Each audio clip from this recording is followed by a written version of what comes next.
ការហ្នឹងម្ដុំយើងត្រូវទី1ល្ងាចហ្នឹងត្រូវមានរៀបចំប្រគេនលោកផងចាក់បង្ហាញផង សហការីបន ក្រុមការងារតិចមែនតែ3នាក់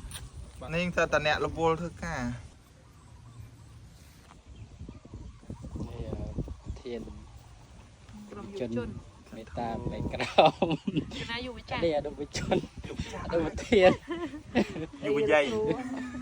នេះប្រតិចារនេះ មែនតែអត់ទេបាត់ការទេ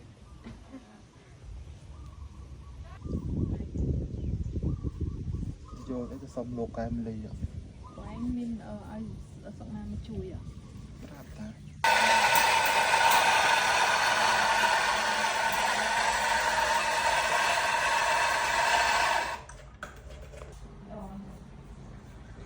ខាងនេះគេត្រៀមវិជ្ជាប្រកេនប្រសង